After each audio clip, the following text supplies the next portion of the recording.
Con môi mình đi châu prey no con tôi phải ai qua lương su à ở dụ buôn cho nam chiêng mai à là môi tôi ai cả hòm một kia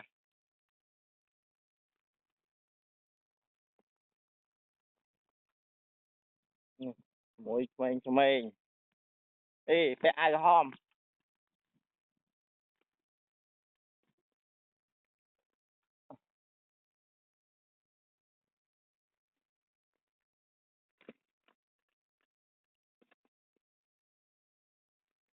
bắt phanh đây lời phanh đây cho nè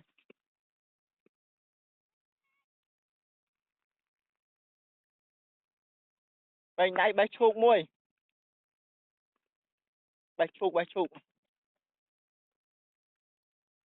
ba khinh chụp năng lọ phê chi màu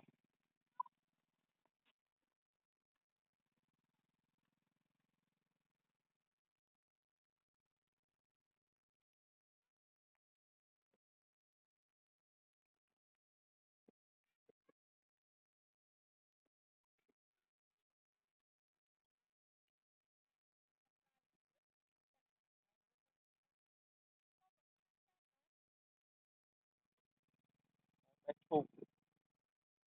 cho bách chụp hỏi của mình thì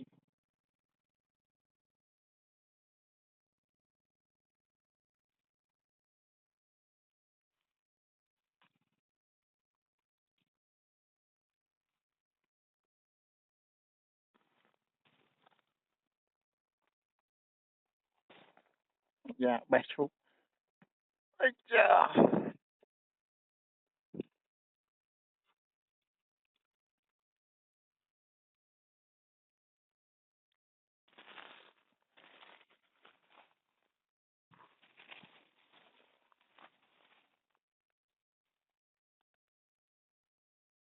đá prey ra ngà bỏng bỏng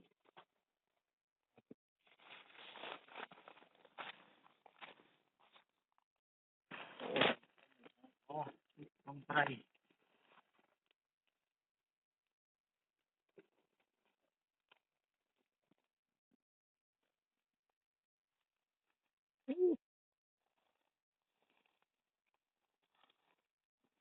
rồi lục prey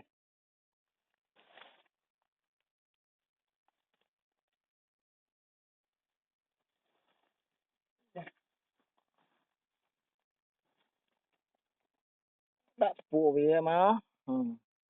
à viết bài prey dạ thế anh mới ra nào rồi chạm tích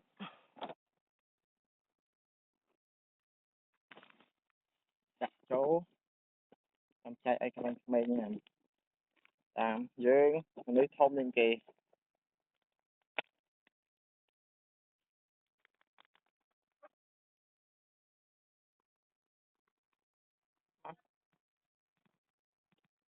miền nè chụp prey vậy rồi giờ chụp nha chạy mình chụp nè đất nè chạy Ratna giọt nè Ratna xây cạn nói bong phòng ok tới cho đó